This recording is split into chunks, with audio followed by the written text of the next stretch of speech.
welcome, welcome, welcome. Another week begins here on Exiles TV. It is this like the second official week of the Christmas? Wow. Apparently I hacked somebody off. That's called riding the levels. Riding the levels. We'll set them as we go. Is that level attached to the mechanical bullet Gillies? Yeah, it is. There it is. We're getting a little feedback on the studio monitors. Yikes. Wow. Anyway, glad to have you with us. And Bill, welcome back. Glad to have you. Glad to be here. Did you have a good time? We had a very nice time. We did kind of an automotive tour of East and North Texas. Put about 1,500 miles on the sled. And it was funny because we did things like we went to Hico, Texas. Hico. And you know why we went to Hico? Hico all day. Well, I thought about that, but no. It has a restaurant called the Coffee Cup with 2 Ks that both Southern Living and Harley Davidson Journal say, honest to God, both of these, say it has the very best chicken fried steak in the world. And they were right. Nice. And Southern Living said that. The Harley Davidson Journal said, don't mess with a bartender, he'll kick your ass. No bar. Okay. Now, across the street, they have a chocolate company, and these people know how to make chocolate. Let me tell you what. Yeah? Oh, yeah. We got in the car, and our fingers and our mouths were already sticky. But yeah, we did things like that. We went to Nacogdoches, went to a winery there. And we went up to Dallas, did some Dallas things. We rode the Grapevine Christmas wine train, which was a lot of fun. Wine train sounds like a wonderful time. Saw a live performance of A Christmas Carol in Killeen, Texas. And I have to say this. Different ending. Scrooge, woke up Christmas morning and said, the hell with it. No, they didn't. Scrooge woke up and he no ghosts. Scrooge woke up and he was in the 82nd Airborne. But they used the original language, the Old English. Oh, really? Made it interesting. It was a very nice theater. It was a very nice live production. And that is the only thing good I can say about Killeen, Texas. Now, Killeen itself has got 172,000 people in it. Yeah. Harker That's Heights, a nice town. Harker Heights, which joins up like this. You leave Killeen, get to Harker Heights. You leave Harker Heights, get to Killeen, which appears to be a little more affluent, has 74,000 people in it. And then you got Temple just down the road. Yeah. I mean, it's a big metro area. Yeah. And major university, the Fort Hood's not far away. Fort Hood, yeah. And I am telling you, they do not have one nationally branded over 5 stories hotel. There is no real Hilton. There is no real over Sheraton. 5 stories. No real Marriott. And I'm sorry if any of you are from Killeen or you have parents in Killeen or so maybe you left Killeen. Killeen is the kind of place that, unfortunately, you don't even have to be quiet to hear it suck. Wow. So those La Quintas can be really nice sometimes, though, man. well, these didn't, it's like half the sign is doing this, and the other half is missing letters. But now, their theater, like brand new, maybe 5 years old, they had carolers in costume greeting you outside as you walked in and got your tickets and all that. That part of it was very nice. But I mean, it's kind of a low expectation city. What would be a nearby example of that? A Hammond? Yeah. Now people are going to think I hate Hammond. My family's from Hammond. My mom's I lived in Hammond like for several years too. I actually enjoyed it. But Hammond is Hammond. Nobody expects Hammond to be the next booming metropolis along the North Shore. Yeah. Hammond visually is at least pretty. Yeah, it's great. It's like, I can't wait to see Killeen, and it's like, oh. And Karen's like, you were very wise to not have us spending the night here in Killeen. And I said, well, I'll take the wisdom compliment, thank you, but I just checked and I couldn't find any hotels that You know, they've got like the Hilton Half Garden Inn. You know, where it's 4 rooms and a carport and an outhouse out back. You know, it's. So they have nothing upscale at all? No upscale lodging? Nothing. Nothing. That close to Fort Hood and a major university. Well, see, here's what I'm thinking. And Jim Horton told me about this. The big, huge bases like Fort Hood, I mean, Fort Hood houses like 5 divisions and all the support. And so doesn't it have like 2 hotels on the fort?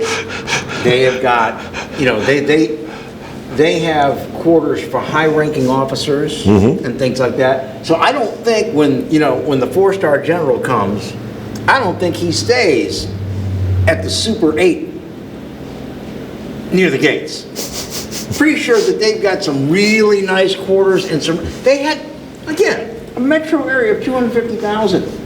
Not one branded steakhouse. No Ruth Chris, no Fleming's, no Sullivan's. They didn't even have a Saltgrass. Wow. But sometimes the local steakhouses are the best. The local steakhouse was called Jim and Boogers. As long as they're not serving the boogers, I guess I could be okay. You don't know. You don't know. Hi, I'll be your waitress tonight. First thing, I don't want any boogers. But I mean, it's like... Thank you. They have almost no bars. They have this huge military base. We got there a little early and thought we would have a cocktail. It was hard to find a cocktail lounge within 10 miles of this theater, which is right in the center of town. Wow. So, Travels with Bill. But I mean, we enjoyed it. We enjoyed the theater. Take the pin out of Killeen, Texas. If you want to go see something at the theater, go to Killeen. Very nice theater. Don't stay there. Don't try to eat there. In fact, go potty before you leave and then at the theater so you don't have to stop there for anything. Speaking of stopping, let's take a quick break, take care of some business, and Exiles TV returns in a moment.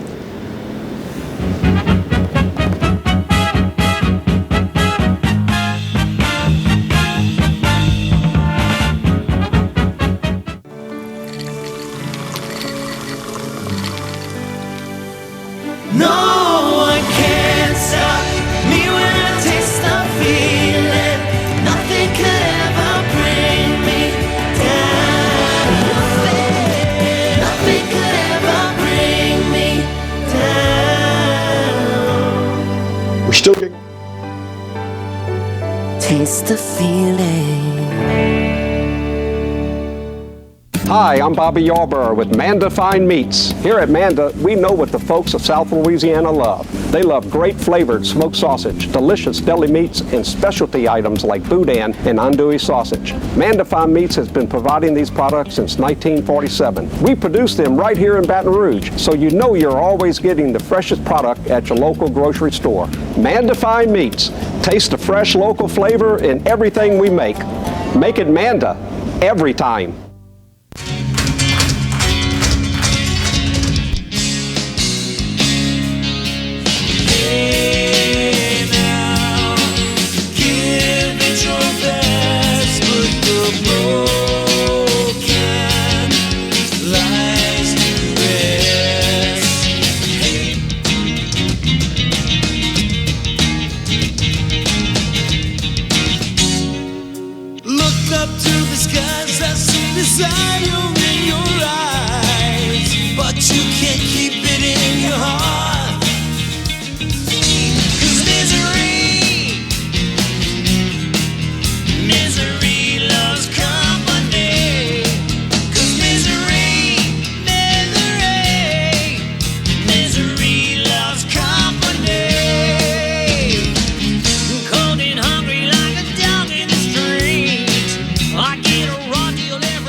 Well, there you are again, and thanks so much for spending some time with the Exiles today. As you can tell, Bill Perfida is back.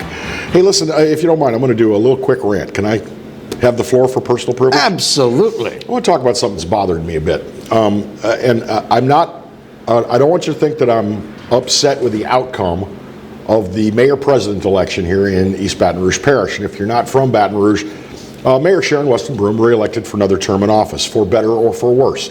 Some people think a change was needed. That's why she had so many challengers. In the quote-unquote primary election back in November, 53% of those who voted against the incumbent. But yet it came down to a runoff with her and Steve Carter, and that 53% just didn't transfer over into a December runoff because only less than 30% of the registered voters in East Baton Rouge Parish cast their vote. Which unfortunately is big for a runoff, but it was still not big enough. But still, there's a reason. And I think it's because you got people that are still on a tryptophan buzz from eating turkey. You got hunting season. You got a big LSU game that was postponed until Election Day. There were a number of reasons, and there always have been a number of reasons, why a December runoff election is going to be poorly attended. So that's why I'm going to put this out there, and I hope this gains some speed and people start talking about it.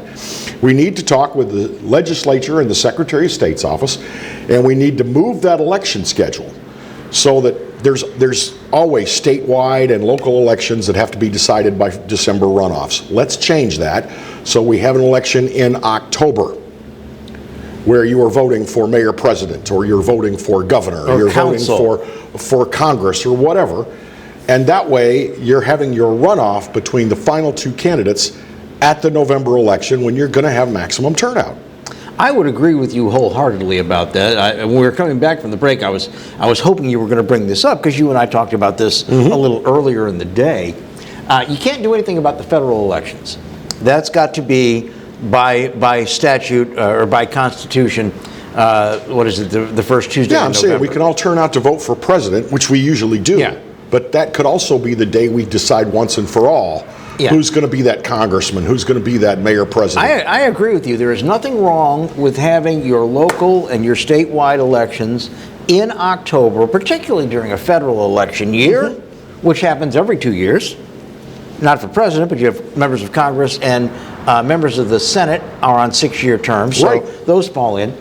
And I agree with you. There would be a lot more interest and a lot more. It is hard for people to keep in mind a December election. It's hard for people to keep in mind they've got another one coming. I thought we decided this already. Well, no, not at all. And what was interesting, I also think that because of all the clutter that is in most media, what is happening as you get to the middle to end of November? All the billboards for all the jewelry companies go up, okay? Television is full of the couple that live in the $5 million mansion that give each other GM trucks, for Christmas. I love that commercial. I love it. Yeah. Local TV and radio. And we even were carrying politicals during that time. Sure. So if you move it back, then you can focus your media and actually do some serious campaigning head to head. And I just think a lot of it gets lost when you have a December runoff. I think so too. I think that by the time you get into Thanksgiving weekend, you are in that period of the end of the year we call the holidays. Yes. And everybody's in that kind of holidays mental mode. You're thinking about Christmas, you're thinking about your New Year's plans. Of course, we know this year, you don't have any New Year's plans this year. None. We just have a plan to get out of 2020. I just think that it's a good idea to do away with a December runoff. They're always poorly attended, and this is another thing I'm going to bring up. Constitutional Amendment 1. I am so proud that the few who did show up to vote sent this thing down in dirt. Even if it was a good idea, I don't like that it was put on a December ballot. Well, and what are you trying to do? That was a dog from the very beginning. Now, one of the things that we're very, very proud of in Louisiana is we put Louisiana people in Louisiana positions, for better or worse, okay? Now, this was called the Lod Cook Amendment, but they didn't write it that way. Lod Cook was, in fact, a distinguished alumnus of LSNU. Yes. If they had written that amendment saying, we could appoint someone to the LSU Board of Supervisors. Provided he was an alumnus. Yeah. Or an actual graduate. I don't want somebody who just came and spent one half of a semester and then went off somewhere. But they didn't do that. They just threw it open to anybody. And I'm sorry, the person who sponsored and forwarded that bill, and I consider him to be a friend for a very long time, Senator Cleo Fields. I don't think his motivation was necessarily to find the best qualified people as it is to try to balance and diversify the LSU Board of Supervisors. Bing, bing, bing, bing. I may be Give totally the man a off cigar. base. I may be totally off base. But I know that that kind of thing means a lot to Cleo. But I would have been very surprised if this thing had even been close. It was the first time since the 1970s. As a matter of fact, since 1974, one of the first times our brand new Constitution they attempted to amend it, they put it on a December ballot, and it too was defeated. Because I think even dumb voters are smart enough to realize, why are you trying to sneak this in on me in December? Well, you know what? Where 17% of us are going to vote on it. And they're tired of amendments constantly on top of it. We have amendment fatigue. And We had 7 on the November ballot. Well, you talk about this. How good was this Constitution that was done in '74 if they wanted to throw an amendment on in December? I believe it was ratified in April. But I think about it, since 1974, nobody had tried to pass an amendment on a December ballot. I thought It's like, it screamed to me, vote no. Even if you don't understand it, vote no. I thought that one was a dog that didn't hunt. And I think there are some people that understand from every strata of our society here that Lod Cook did a lot for LSU. He gave them a hell of a lot of money. He never campaigned to be on the Board of Supervisors, and that they named this amendment after him when it had one very important missing factor. It didn't say must be an alumnus of LSU. It didn't require attendance or graduation from the university in question. To clarify for those who may not be up to speed, what got defeated was an amendment that yes or no would have allowed the governor to appoint to the state-run college and university boards of supervisors people who don't live in Louisiana. And it also didn't require that they had been an alumnus, that they had been a graduate. Any tie to the school at all? Yeah, I mean, what the wording of the amendment just basically said, you know, if we got some out-of-state talent, we can appoint them. Well, and it also, let me tell you what it also seemed to me, and I'm just saying, I'm not ascribing anything sinister to this, but let's say the next Bill Gates is, you know, John Headley. That's his name. That's Headley. And John says LSU needs some help in their pure science department. So I'm going to make an endowment of $25 million. Great way to buy yourself a seat on the Board of Supervisors, isn't it? Yep. I mean, not that would necessarily be the worst thing in the world if somebody puts their money where their mouth is, but you know what? That's for boards of, you know, nonprofit organizations. All right, it's time to take another break. When we come back, we're going to talk COVID, we're going to talk the shutdown, we're going to talk the effects on the mom and pops, the small businesses. And let's talk about wedding planning in the age of COVID. The independent businesses. Don Starns with the N.F.I.B. joins us next.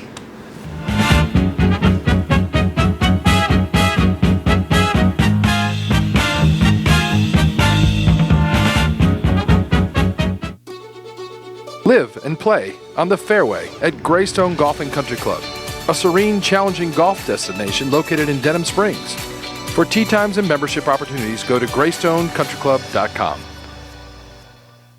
From appetizers, pasta dishes, and entrees, La Contea takes pride in preparing all the Italian cuisine we know you love. Enjoy live music every Thursday through Saturday from 6 to 9, happy hour weekdays from 3 to 6, and brunch on Sundays from 11 to 2, as well as dinner portion-sized lunch specials for under $10. Visit our website to view our menu and book a party or meeting in our large banquet room. Once you try La Contea, your Italian dining will change forever.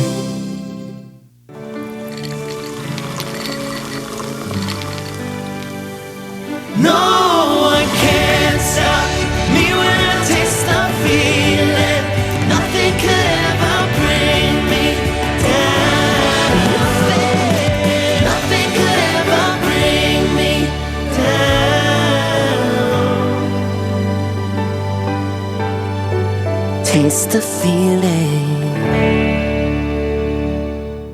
Surprise, something good has finally happened in 2020. Yours truly, the Clarence Bugg Show, gets to be with you every day of the week. That's right, 11 to 12 every weekday. And of course, the Exiles right in front of yours truly from 10 to 11, yours truly 11 to 12. So now it's appointment viewing. 5 days a week here on the Pelican. The Clarence Bugg Show. The only thing missing is you. Hi, I am Dr. Farrell Frugier Jr., and I am a general dentist at Frugier Family Dentistry. I was born and raised in Baton Rouge, Louisiana. I went to Catholic High School, LSU, and LSU School of Dentistry in New Orleans, where I received my DDS degree in 1986. I always have and will continue to be committed to continuing my education, to invest in technology which makes the diagnosis and delivery of dentistry more thorough, more comfortable, and more aesthetically pleasing. In our practice, we are here to serve the patients. We want to improve their quality of life and to develop relationships with our patients. In dentistry, we have a chance to impact lives on a daily basis, not just by doing dentistry, but by getting to know them and being a part of their life. We also believe in giving back to our community. So every year, we give back to the Greater Baton Rouge Food Bank, Toys for Tots, and Mary Bird Perkins Cancer Center. Please stop by and visit our office. We would love to take care of you and your family.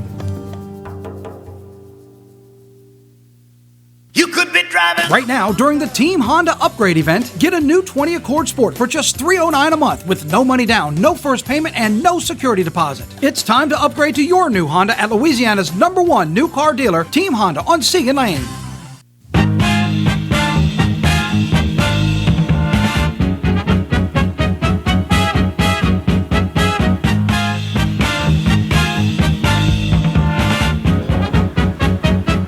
Welcome back. It's Exiles TV. Bill Profita back from a few days R&R. I'm Kevin Gallagher, and joining us now in the center chair, we're going to talk about small business with Dawn Starns. She is the Louisiana, Mississippi director for the National Federation of Independent Business, the N.F.I.B. Dawn, it's been a while. How are you? I know it has been a little minute. I'm doing great. Things are well. Are they? They are well. Not with the. I know. I mean, in general, things are well. General life as well. How are things for N.F.I.B. members right now? They're struggling. You know, we talked before we came on about the fact that our members are asking for more help right now. They have, I was on a interview the other day, and I said this was the time that we thought this is going to be great. We're going to have a strong fourth quarter. Mm-hmm. You know, everyone was really looking forward to a strong fourth quarter, and that's not what's happening. So it's very disturbing. Our members are begging for more assistance from the federal government. Mm-hmm. They really need it. They are going to hopefully this week maybe take up a bill that would help. Really put another second round of PPP, a targeted round, so that some folks have seen some rebounds and gotten back. You know, some of our numbers have shown that small business owners have gotten back to had started to get back to pre-COVID levels on sales. The problem is whatever this surge is, whether it's the second or the third. I think there's phase 3.2. Yeah, it keeps kind of coming back, and so what is happening? And our members are like, wait a minute, we thought we were on the other side of this. We thought we were getting there. So we're asking the federal government to look at a package that would really help them on the PPP program. Give a kind of targeted look at those who have gotten 35% hit to their sales. So if they've gotten that big of a hit over last year, then that kind of shows that they really do need help. Mm-hmm. And that would be a great way to help them through that PPP program. You may not have seen this because you're driving over, but there was one of these news breaks that just came up that said on the bill that everybody's talking about, that you're just speaking about, it looks like the Senate and the House have agreement, mm-hmm. and they may actually be acting on it as soon as tomorrow. That's right. The president has already said he'll sign it. Yes. He knows what's happening on the ground. He is very in tune to what's happening with business, and he's obviously been really great to us. And so what we're hoping is that kind of all came together last week, but there's a lot of work to do. They've got to get the bill drafted and passed and get it going, but it does have bipartisan support, and we will certainly be pushing it 100%. And one of the other factors in the bill that's really important is the deductibility of expenses for from their federal taxes, which a lot of people didn't realize, and then the IRS came out. Yeah, for all the PPE Right. and the plexiglass and all that. All that stuff. And so if they, the IRS is saying, well, if you got PPP, then you can't deduct it. So it's like, okay, let's not walk and shoot ourselves in the foot at the same time. Let's actually do something. Let's actually help these people in a very real way. And this is a very real way.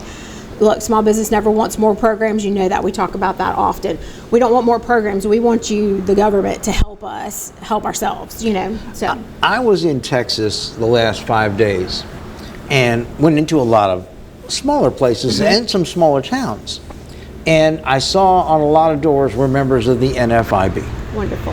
And I'm wondering how the really small members are doing. What kind of feedback are you getting, for example, from the dry cleaning shop that's not part of a chain? They're locally owned. This is mom, dad, and the kids. Yeah. The restaurant, it's a 20-seat restaurant that's family owned. What kind of feedback are you and nationally N.F.I.B. getting from these various industry groups that are your members? Right. And a great example is the dry cleaner. They're the perfect example of an independent business, so many of our members. And they were improving when you had businesses open. What we're really nervous about, and I have to tell you, we haven't seen any real numbers yet, so I don't want to do misinformation, but we know what happened last time. But when the state went back into this phase 2, I had a lot of phone calls. I had a lot of nervous folks saying, how long is this going to last? What is it going to look like? Are we going to go back to phase 1? Is that, fear, there's a lot of fear. And so, I get these phone calls from our members, and they're just looking for some kind of hope, and it's heartbreaking oftentimes, but what I try to give them is hope and just the reality of what we're dealing with. And I'm hopeful, and I remain hopeful based on my conversations with the governor's office, is that we won't go back to phase 1, but who knows what he'll do on the 23rd. But we're hopeful that we'll continue to begin to move forward again, and that the spike will have come down like you see it coming down in other places, and hopefully just ebb and flow through this. But they're not, see, when you have things decrease, like people going to the office, you have those decreases. No, they're not going to the dry cleaner as much. They're already not going to the dry cleaner as much because of this new life that we live post-COVID. Most people are working in their PJs. Right. Now you are a voluntary membership organization, and like many others, you provide a whole lot of benefits for membership and things like that. And I've been curious about this in industry sectors, because while you have the dry cleaner that nobody's going to work and they're not sending their shirts and their jackets off, you also have the people who are manufacturing all this plexiglass that's going up, and these are local businesses, many of them, because you see it go up overnight. You have the independent grocers that are doing quite well.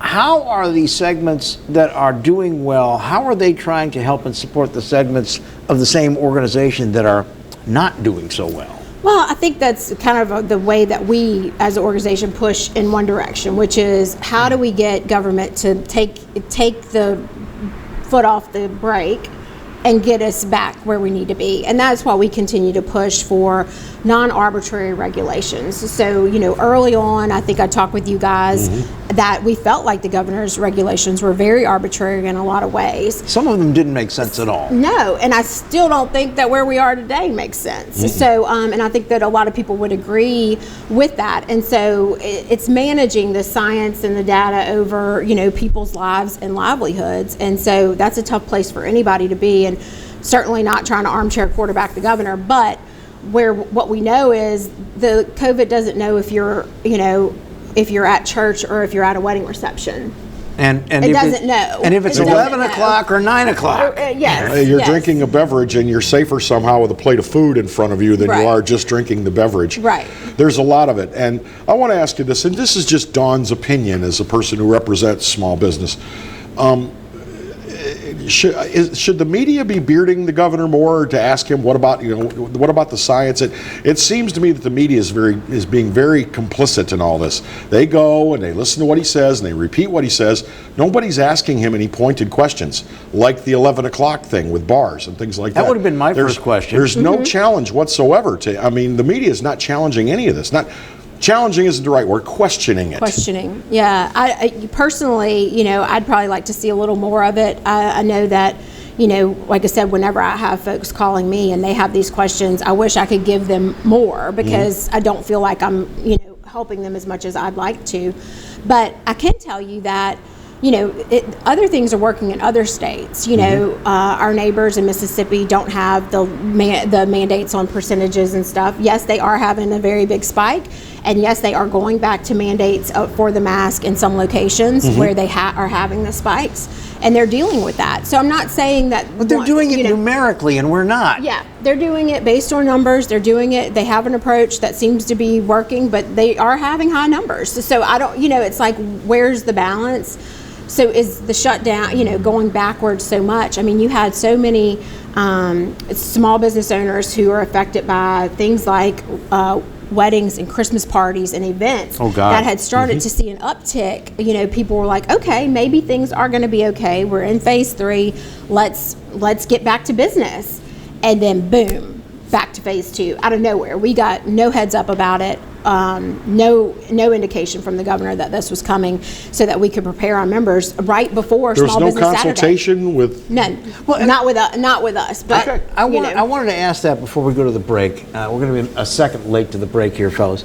But it would seem to me that while the governor is also hearing from the White House task force and LSU, I believe, their Department of Infectious Diseases, it would seem to be prudent that somebody on his staff would also check in on a regular basis with all the business advocacy groups, N.F.I.B, LABI, Chambers of Commerce, Consumer, and just at least hear what you have to say. Are you telling me that there is no consultation at all? Not anymore. We early on, I will say, the governor had put up a little daily call with his cabinet and the trade association, so that we were in kind of constant communication. That was during the first initial shutdown, but that has gone away. We don't feel like there's that open line of communication anymore. Although, if I reach out, I do get a response, but they're not reaching out to us to say, what are you hearing on the ground? See, they're just kind of going back to their own. There ought to be a task force that has N.F.I.B, LABI, Louisiana Restaurant Association, Louisiana Automobile Dealers all Association. have a seat at the table. Yep. Just for the sake of clarity. Yep. There was a lot of talk about that. And, and I will say, the legislature did the Economic Recovery Task Force, and the governor did have the Resilient Task Force. Those things were active, but they haven't been active anymore. And here we are back in phase 2. So there's some things to consider, and I think there's some on-the-ground feedback that should be considered. Okay. Control room says we need to go to a commercial, so let's take care of business. And we'll be back with more. How many businesses might not come back from the COVID crisis? Don Starns is our guest on Exiles TV.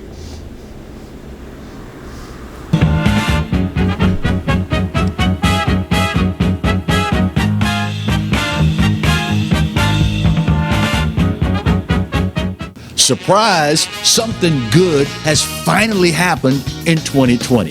Yours truly, the Clarence Bugg Show, gets to be with you every day of the week.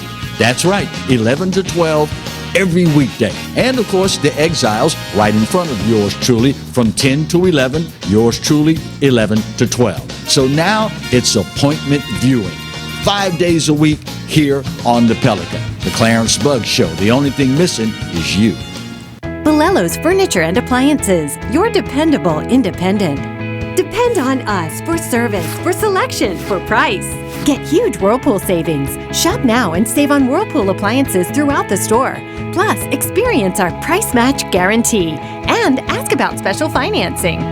You can depend on the know-how of people who live appliances every day. Bolello's Furniture and Appliances, your dependable independent with nationwide buying power. Hello guys, it's Debbie. It's time. I've got a brand new location. 10510 Airline Highway, Baton Rouge, next to After 5 Tuxedos. We have the perfect spot to get all your wedding and formal wear needs. Come see our one-of-a-kind name brand and get great prices. With 30 years experience, the best customer service anywhere. It's Debbie's Bridal, Airline Highway, Baton Rouge. See you soon. Hi, I'm Hurricane Betsy Barnes. And I'm Dr. Kay Siller with the Rocket Right Show. We are two busy blondes on the go showing off life in Louisiana. Watch us on Pelican Sports Network.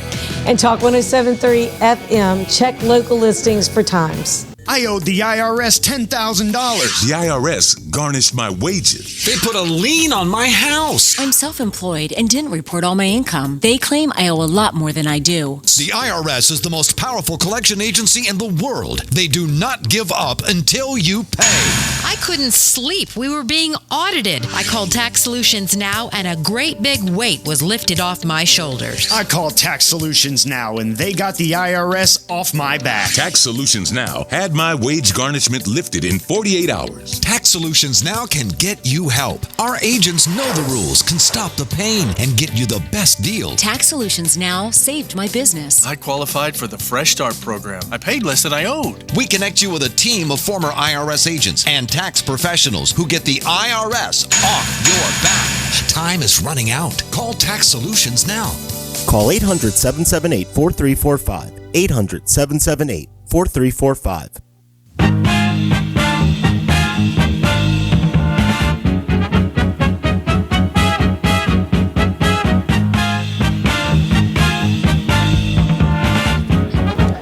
COVID-19 continues. We've got a third wave going on. We've got increases in infections here in Louisiana and hospitalizations, but not deaths, which is a good thing. We'll always look forward to hearing that people are getting sick but getting over this disease. But meanwhile, the governor's rules, love them or hate them, for businesses continue to make an impact on those businesses. And we're talking with Dawn Starns, who represents a lot of them as the Louisiana-Mississippi director of the National Federation of Independent Business. Dawn, straight up question, how many members are you going to lose altogether, do you think? I mean, have you lost to businesses? Just, that's it, Dawn, sorry, can't pay dues, we're not coming back. Yeah, we've had several call and say, I need to forego my membership right now. We love what you're doing. We've had others that have said, we can't wait to renew and we want to up our dues because of everything y'all have done for us in this process. So we have a mixed bag, and it kind of depends on the industry and it depends on where they are. But what we do know is that we are providing an invaluable service to our members through, not only our membership, but through two small business owners that need access to resources like our webinars. So like anybody can access those. We've been doing them since this all started, and we've had record attendance on these things because people are struggling to find information, and they need to understand how these things affect them. So we have several that have said, we hope to be back when we reopen. And then we have, we probably will see, our latest numbers over the past 6 months have trended the same. 1 in 5 are telling us they won't make it. And so at what point does that 6-month period kind of run out? And I think that's going to be at the end of this year. 1 in 5 is 20%, and that's a troubling percentage. It's a very troubling percentage. You know what I'm seeing, again, this is just businesses that I know of.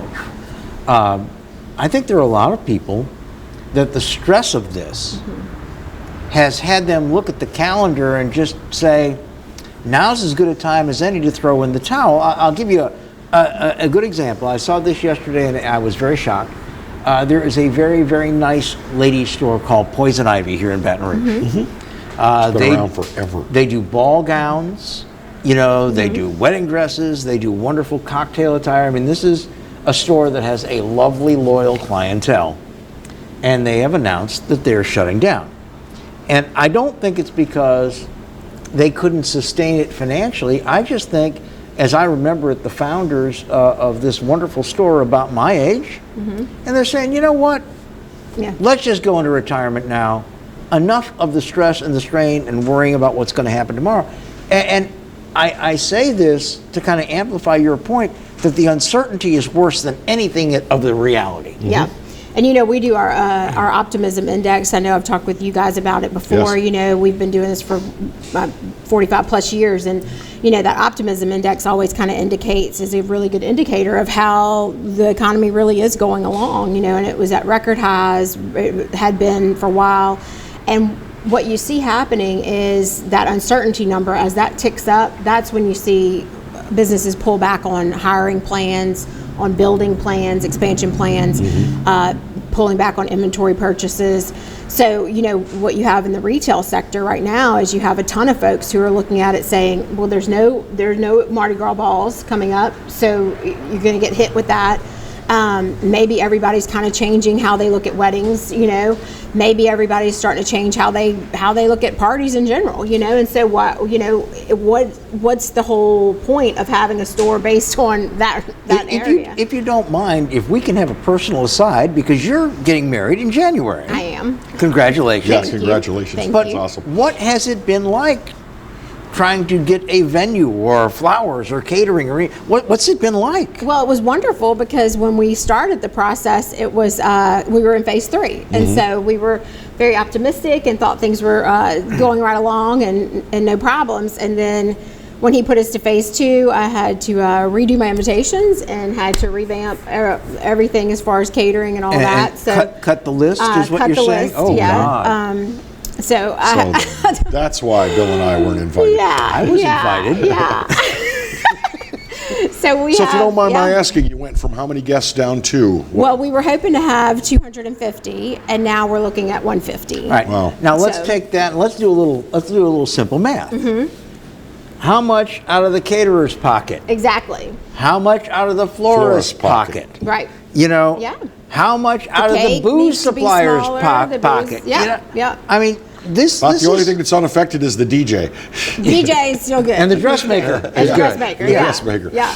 But I mean, that's really the economic impacts of these things. What I've always tried to talk about when we talk about all this is there are consequences that are real and economic for every little action. Yeah. And I get upset when people say, I want to hand out free gas cards to healthcare workers. They're making triple overtime right now. Right. How about handing out a gas card to the person who got laid off from because of COVID that's out trying to find a job? Yep. And that's what we're seeing too. Our numbers on finding qualified workers have always been high.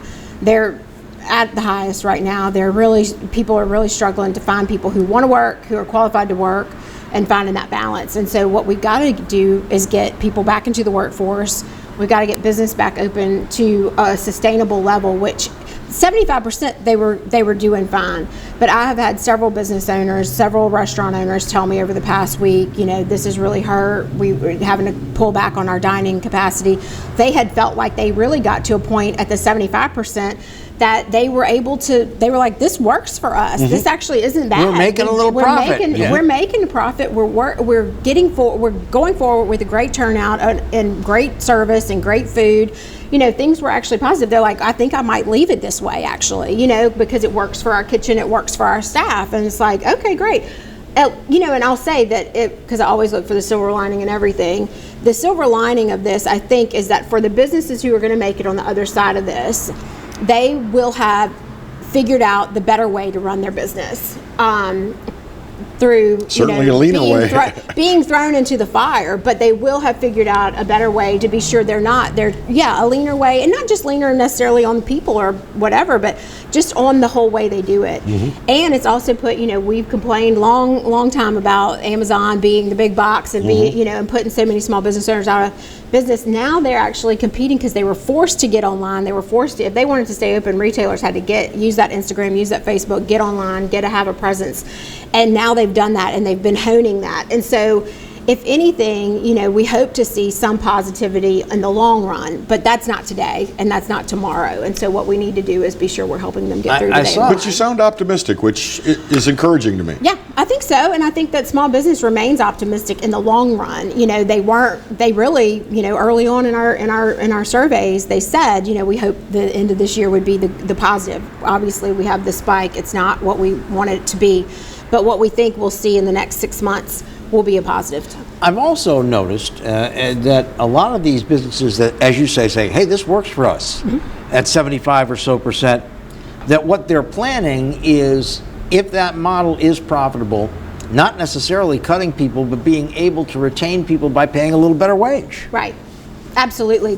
We had, I don't recall the exact percentage off the top of my head, but we had in one of our recent surveys, folks telling us right when we were in that downslide, like over the summer when things were good and things were improving, we had folks telling us that they were increasing their wages because it was helping them keep their people that had remained loyal, and then helping them recruit the people that they needed to kind of come in and replace the people who had left. So we had seen an increase in wages reported from our members, and that's positive all the way around for everybody too. Dawn Starns, by the way, our guest is the regional president, I guess, for State Director for Louisiana and Mississippi, of the N.F.I.B, the National Federation of Independent Business. If people want to find out more about the organization, how do they do that? N.F.I.B.com, lots of great information there. All right, Dawn, thanks so much for joining us, and congratulations on your upcoming nuptials. Thank you. And Merry Christmas. Merry Christmas. And will you be Dawn McVeigh when we see you? Next time you see me, I'll probably be Dawn McVeigh. All right. I like it. God bless you. My personal, being it's the same date, I hope that January 16th brings you 33 years and more of blessings like it has me. So thank you. I appreciate that. I think it's a good date. Congratulations. We'll be back to wrap the show up in just a moment on Exiles TV. Stick around. All right.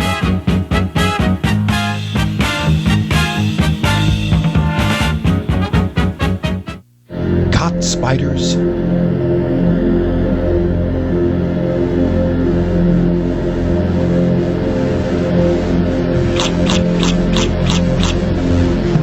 Premier Pest Services.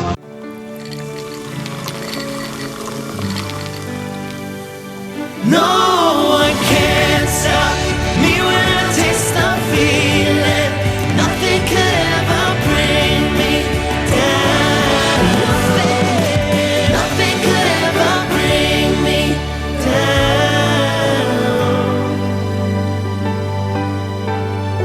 down. Taste the feeling. Hi, I am Dr. Farrell Frugier Jr., and I am a general dentist at Frugier Family Dentistry. I was born and raised in Baton Rouge, Louisiana. I went to Catholic High School, LSU, and LSU School of Dentistry in New Orleans, where I received my DDS degree in 1986. I always have and will continue to be committed to continuing my education, to invest in technology which makes the diagnosis and delivery of dentistry more thorough, more comfortable, and more aesthetically pleasing. In our practice, we are here to serve the patients. We want to improve their quality of life and to develop relationships with our patients. In dentistry, we have a chance to impact lives on a daily basis, not just by doing dentistry, but by getting to know them and being a part of their life. We also believe in giving back to our community. So every year, we give back to the Greater Baton Rouge Food Bank, Toys for Tots, and Mary Bird Perkins Cancer Center. Please stop by and visit our office. We would love to take care of you and your family.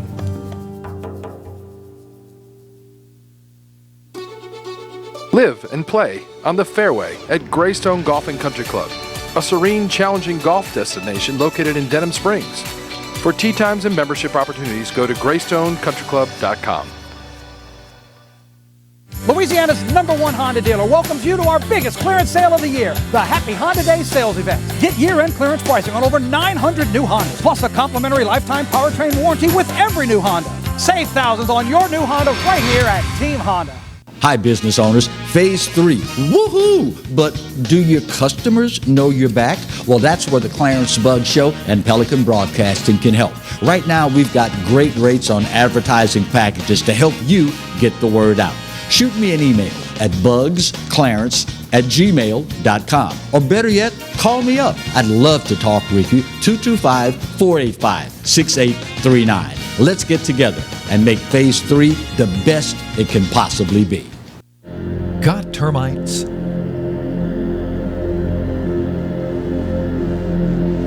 Get Premier Pest. PremierPestServices.com.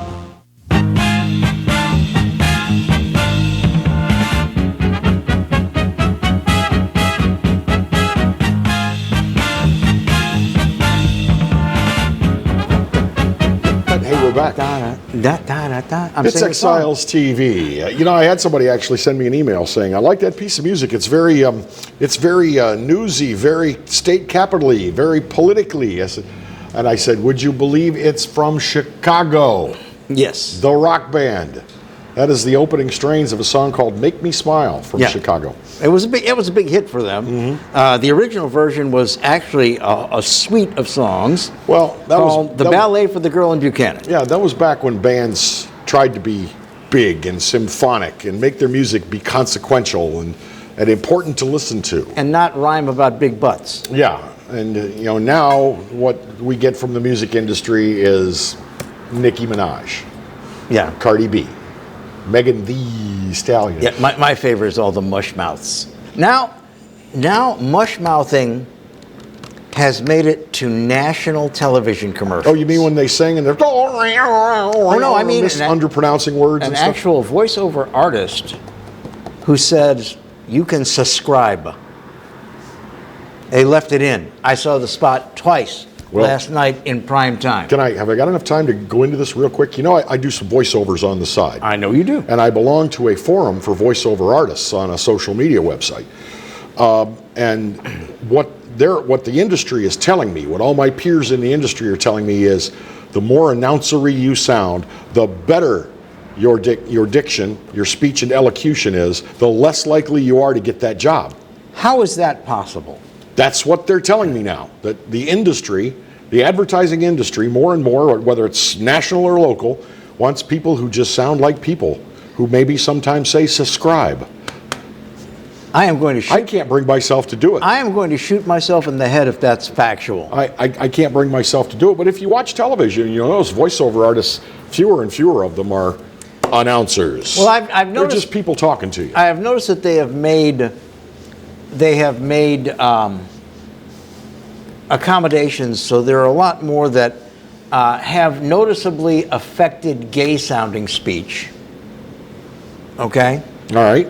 I have noticed that they have more announcers that have a bit of a Hispanic tinge. I've noticed that. I've noticed a lot of they're speaking English, but they have a definite accent. But the thing is, they still all say the words properly. True. It's a shifting.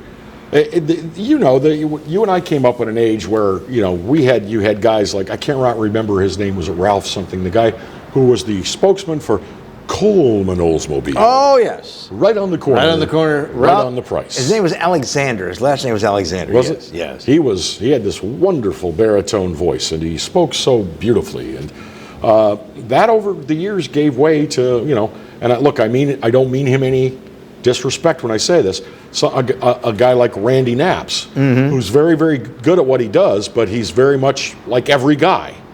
He's like, Randy is the kind of guy that when he does a car dealership, you'd believe he worked there, because he speaks knowledgeably about the vehicles and he speaks to you instead of at you. I saw a commercial this morning. It was for this is Medicare enrollment time. It had a man and a woman, and they were both very announcery. But then I realized, well, they're talking to older Americans, so they're using announcers that older Americans can relate to. I'm sorry, if you mispronounce the word, the director should have caught that immediately and said, "Let's do a retake." But think about it. This is the equivalent of saying, "Axe me." If it's Medicare enrollment time and you're 67 years old, are you going to be interested in a commercial where somebody goes, "Dude, have you got proper Medicare coverage? No? Well, you need to look into Medicare. It's not gnarly at people's health." Dude. Now, here's one, though. There's two Senate runoffs in Georgia that are hotly contested. Yeah, both Senate seats are up right now. And one of them is a reverend. And he is kind of a firebrand. And his opponent, who looks like a Laura Ingraham clone, she's very, very angular and very, very blonde and very, very thin. Well, she talked about an excerpt from one of his sermons, and I don't know if she has a point or not. But here's what this guy says. He wants to be a United States Senator. And he said, "She lied on Jesus. You lie on a bed, you lie on the floor, You don't get to lie on Jesus, you moron. She lied about what I said. She didn't lie on Jesus. Dude, that is a colloquialism that goes. It's not even a Southern colloquialism. He would never get my vote, and if I saw him face to face, I'd grab him by his tie and say, "What the hell is wrong with you?" Come on, you never said, so and so lied on me right there in front of my face. No, I never said that. I never said that because it's not proper English. I have. And it makes you sound like a moron. I know I have, but Did you ask him why he lied on you? I didn't ask him that question. Was he holding a hose pipe when he did it? Yeah. He lied. She lied on Jesus, this fool said. Yeah. Lied on. What does that actually mean when you say you lied? You said lied about me. Yeah, lied about me. But see, he's saying that Jesus was speaking through him too, which I don't even have time to get into that. Well, who's to say he isn't? That's one of those things. You can't prove it. You can't prove it. It's not so. Me. You take that. That's why Jesus would wear better suits if he was going to talk through you. That's why they call it faith, Bill, is because there is no proof. They could also, it rhymes with fake.